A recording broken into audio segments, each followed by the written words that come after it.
Okay, so our Take 20 speaker tonight, as you can see, is going to teach us about current developments in school choice in Ohio. He is Troy McIntosh. He came to the Ohio Christian Education Network, OCEN, after 27 years in Christian education as a teacher, principal, and for his last 8 years as head of school at Worthington Christian in Worthington, Ohio. Prior to that, he worked in the Ohio House of Representatives in the Legislative Services Commission Fellowship Program. Uh, his time at Worthington, during his time at Worthington Christian, he served the broader Christian school community as an Association of Christian Schools International, ACSI, regional council member and an accreditation commission member, accreditation team chairperson and conference presenter. For the last 15 years, he has held various roles with the Ohio High School Athletic Association, including president of the Central District Athletic Board and vice president of the OHSAA Board of Directors. Troy has a BA in economics from Wheaton College and then a master's in ed from Ohio State University. He's a Colson Fellow with the Colson Center for Christian Worldview. And so we welcome Troy McIntosh to us tonight.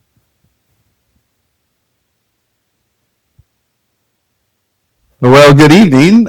Thanks for the invitation to be here tonight. It's good to be back. I've been here a few other times talking about the topic of school choice. So my goal tonight is to make each of you experts in 20 minutes on the state of school choice in Ohio. And it's a topic that I think is incredibly important, incredibly valuable to the students and families of Ohio, because it's the greatest decentralization program that we have going in the state, really. It takes what had been a governmental stranglehold, really, on the educational landscape in Ohio, and has broken that and returned it back to families so that educational decisions for families' children can once again be made at the micro level and not at the macro level. That's what school choice is all about, and that's why we're such strong advocates for it at OCEN. So a couple things that I wanted to give you just some background on it. The EdChoice program in Ohio was one of the first school choice programs in the state. It started in 2002, in the country. It started in 2002 and gave certain small populations in Ohio a scholarship to attend a private school of their choice. It started out in Cleveland, and then it spread to some low-income families or low-performing schools throughout the state.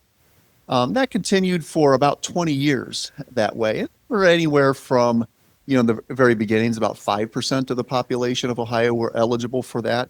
It's all the way up to about 40% as recently as 2022. But in 2023, there was a major change in school choice in Ohio. In 2023, we successfully advocated. And Laura Hart, the last time I was here, I think I was speaking to this group on Backpack Bill. Was anybody here for that?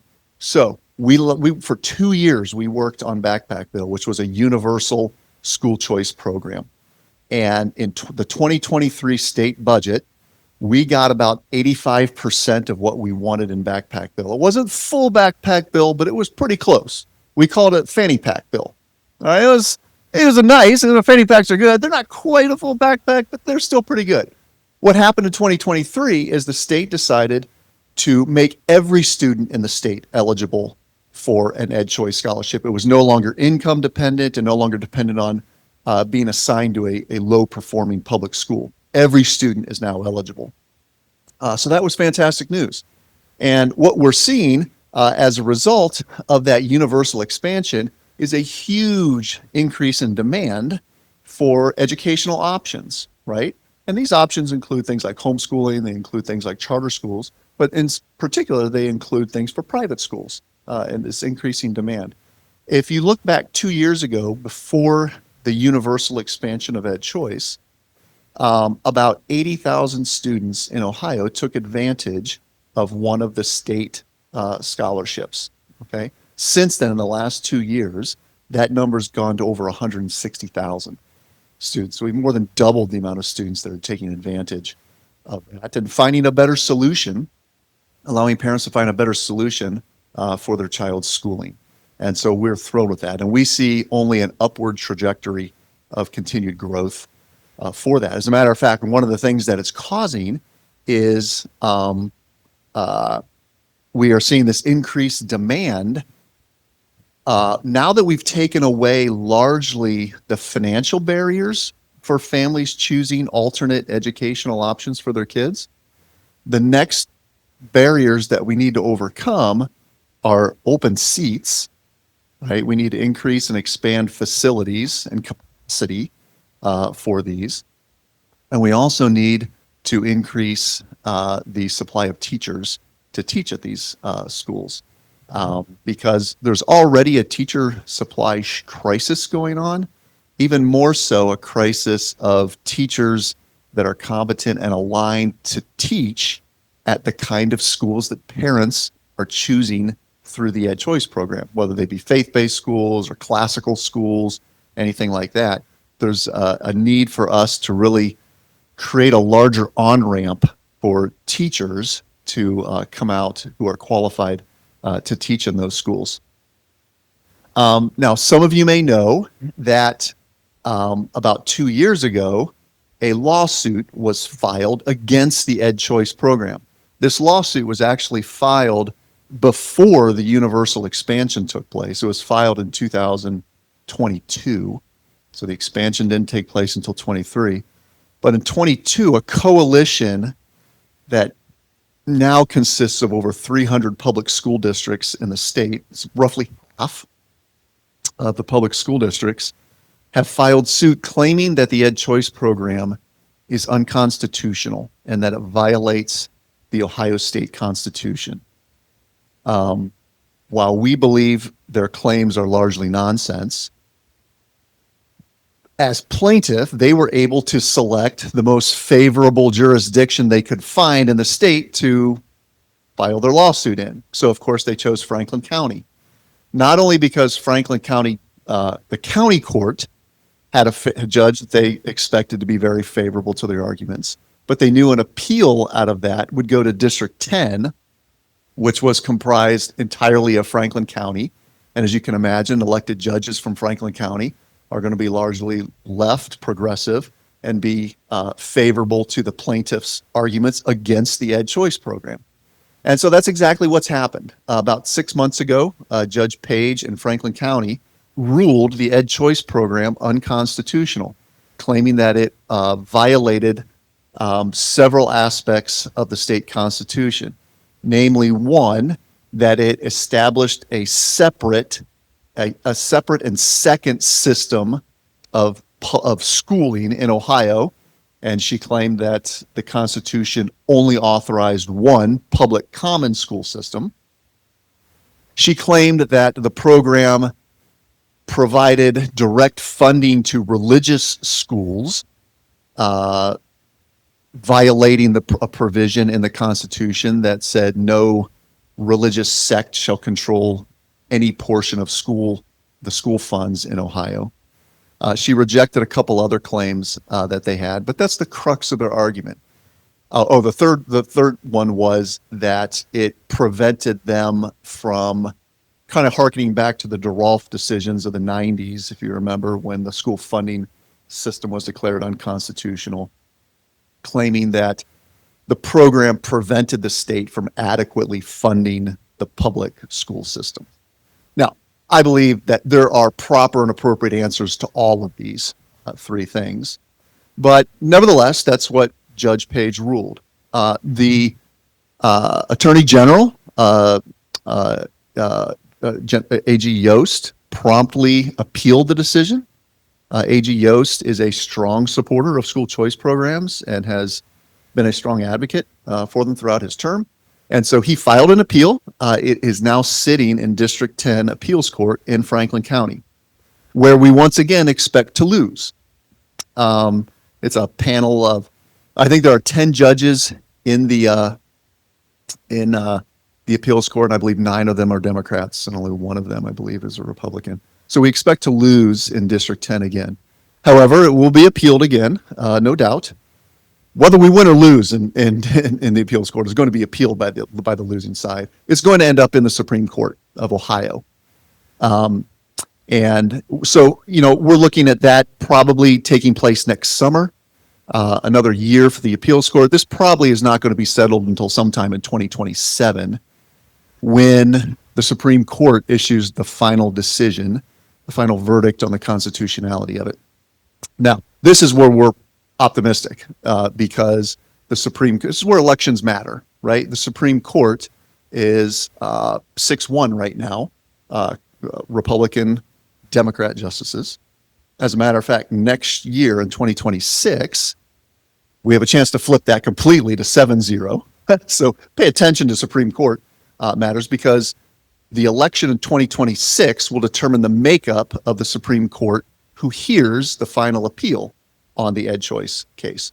So we're fairly optimistic that we're going to be able to win in Supreme Court and that the constitutionality of the EdChoice program will be finally established. Now, that does not mean that they don't have another card to play, because if we do win the constitutionality issue at the Supreme Court, what we expect the coalition to do is to initiate a ballot initiative to either amend the Constitution or to eliminate through a legislative ballot initiative, eliminate the provision for the Supreme Court. It'll more than likely be an attempt to alter the Constitution to directly prohibit these types of programs. Now, we're fairly confident we'd be able to win those because school choice issue is the one unifying issue among across rank and file Republicans and Democrats that almost everybody agrees on. Supermajorities of both parties, rank and file Democrats, rank and file Republicans, support school choice programs. With Republicans, it's about an 80-20 favorability rating, but with Democrats, it's about a 65-35 favorability rating. However, that is not the case among elected officials of both parties. While, again, the vast majority of Republicans support school choice programs like EdChoice, almost no Democrats support these. And there about 40 states across the country currently have some form of school choice programs. There has never been a consequential vote cast by a Democrat in favor of any of those programs. And by consequential, I mean there have been Democrats who have boldly voted for them, but their votes weren't needed to pass the program. And so there's a disconnect in the Democratic Party right now between rank and file opinions about school choice and the elected officials. And sadly to say, that's largely because of the influence of teachers' union money, right? Most elected Democrats, and I will say even some elected Republicans, are highly dependent on teacher union money. And obviously the teachers' unions are not supporters of the EdChoice program or really any school choice program. And so that's where we're at with the current lawsuit. Again, we don't expect this to be settled for a while. In the meantime, even though it's been declared unconstitutional, Judge Page at least wisely stayed her decision. So the program continues to operate as it has been for the last 20 plus years as it makes its way through the appeals process. So those 162,000 kids that are currently on a state scholarship have been able to remain on those scholarships, even though despite her ruling earlier this year. So we continue to look forward to expansion of school choice because we think there are still opportunities for growing the program in Ohio. And we are still advocates for full backpack bill. Okay, we're the ones who helped draft that initial piece of legislation 4 years ago. And it has the support of candidate Ramaswamy for governor. He's actually campaigning on the institution of a full backpack bill. Now, the difference between what we currently have and what a backpack ESA style bill would do is the current school choice program can only be used by a student to pay tuition at a chartered non-public school. Now, 95% of private schools in Ohio are chartered non-public schools. The school I was at was chartered non-public. When you look down here in Cincinnati, schools like Cincinnati Hills Christian, Cincinnati Moeller, St. X, most of the diocese schools, I think all the diocese schools are going to be chartered non-publics. There's a small percentage that are what's called non-chartered non-public schools. Those are schools that refuse to take any direct state money. And because of that, there are certain obligations they don't have to abide by because of that. Very small numbers. Most of those schools tend to be smaller. But the one exception in our membership down here is in Mason, Mars Hill Academy. If any of you are familiar with that, they're a non-chartered, non-public school, a classical Christian school in Mason. So a family cannot use an EdChoice scholarship to attend Mars Hill currently. Okay. But that's one of the things we want to change with the backpack bill. The backpack bill, rather than a scholarship that is given to the student that can only be used to pay tuition, it goes into an ESA account, which think of like an HSA account. If you have an HSA account, right? Your employer, or even you could fund it if you wanted, but your employer funds an HSA, and you can use that HSA to pay for approved health expenses, healthcare expenses. An ESA is very similar, only it can be used it's funded entirely by the state. It takes the money that would have gone with that student to their public school, goes into an ESA account, and that family can use it on approved educational expenses, which could include tuition at a chartered non-public. It could include tuition at a non-chartered non-public school. It could include homeschool expenses. It could include after-school tutoring or intervention services. So it's much more flexible than what the current EdChoice program is, and gives families a lot more options when trying to determine what the best educational system is for their kids. The research on school choice consistently shows that school choice programs are most effective when parents are given the broadest possible number of options to select from. So that's why we believe backpack style, a backpack bill is the best solution. And that's kind of what we'll be pushing for, particularly if the next governor is supportive of it, as candidate Ramaswamy is voting on. One thing to note, there are about 13, I believe it's 13, at least 13 states in the country now have a universal school choice program. So Ohio is one of the leaders in this. However, we are the only state that successfully passed it without a governor actively stumping for it, right? Governor DeWine signed it, but he didn't lift a finger to get it done. And so we're the only state. Every other state, you look at Texas with Greg Abbott staked every ounce of his political capital on getting a universal school choice program done there. You look at Governor DeSantis in Florida. You look at Governor Ducey in Arizona. Those are all leaders in this. They were all actively campaigning to pass it. We didn't have that in Ohio, but we still got it done. So that was really exciting. Another thing to keep an eye out for is Senate Bill 93. This was introduced. The full version of the bill was just introduced about a week ago in the Ohio Senate by the Senate Education Committee Chair, Andrew Brenner. He's a senator, Delaware County, just north of Columbus. Very much a school choice supporter. But his bill is a drastic realignment of how school funding works in Ohio. Now, it's a 1,000-page bill, so I haven't been able to digest all of it yet, but it looks fairly interesting. It would actually eliminate school districts' abilities to levy property taxes, right? And it would replace it with a 20 mil state property tax, that all that money would be used for school funding. And then it would add a 1.75% sales tax on top of that. All of that money would be then, all school districts would then be funded at the state level. Okay, so rather than what we have now, about half and half, state funding, local funding, the vast majority would then come from the state. But the interesting thing about it is it would provide about $12,000 per student. The local district could add more if they wanted through a sales tax or an income tax. But all of that money would follow every child, no matter where they chose to go: public school, private school, charter school, homeschool. So it really is a massive realignment of school funding, but it would allow true money follows the child's school choice, which does have a lot of interesting things to it. So we'll have to vet that out a little bit more. Finally, one real quick thing. Another form of school choice in Ohio that we have is called a scholarship granting organization. How many of you are familiar with SGOs? Okay. 4 years ago in Ohio, the General Assembly established a tax credit for taxpayers who make contributions to certified scholarship granting organizations. It's a tax credit up to $750 for an individual, $1,500 for a couple. So if any of you are Ohio taxpayers and you have an Ohio tax liability, you can make a contribution to an SGO like the one that we operate. I've got some information here I'd be happy to pass out at the end.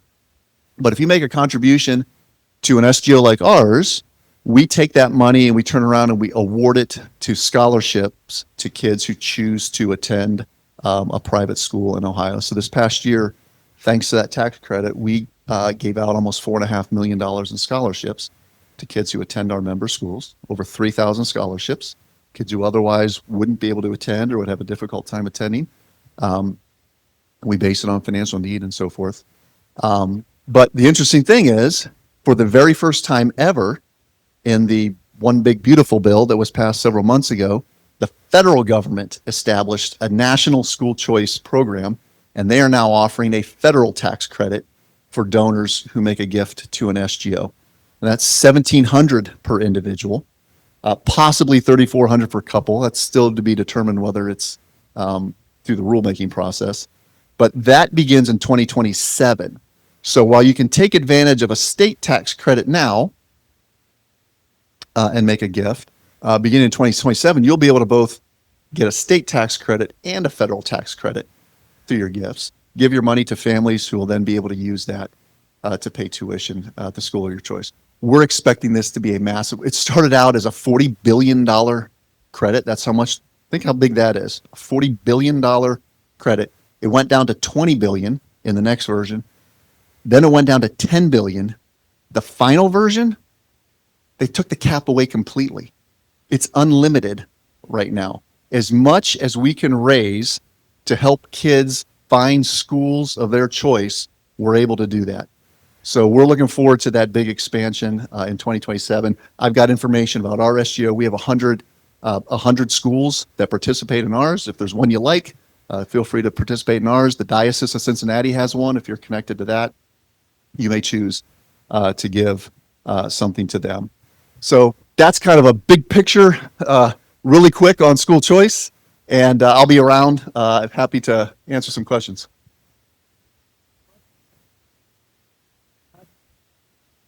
I think.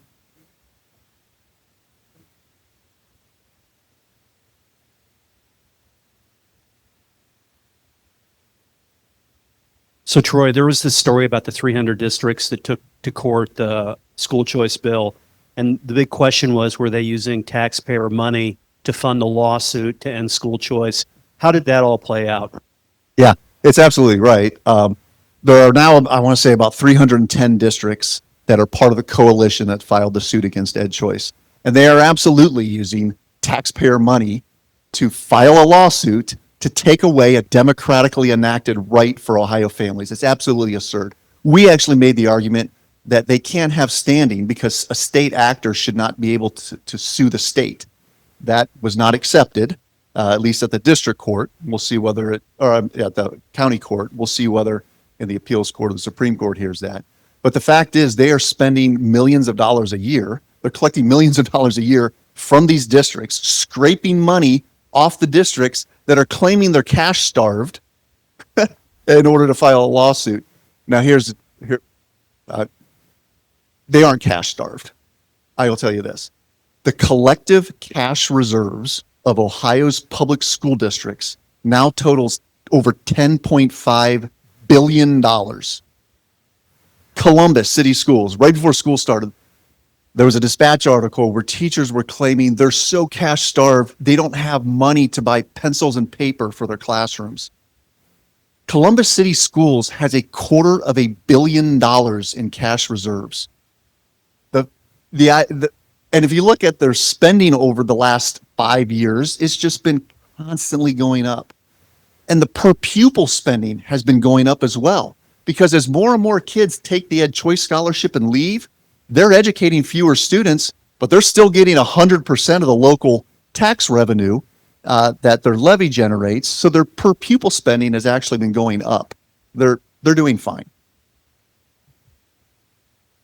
Thank you, Troy. That was awesome.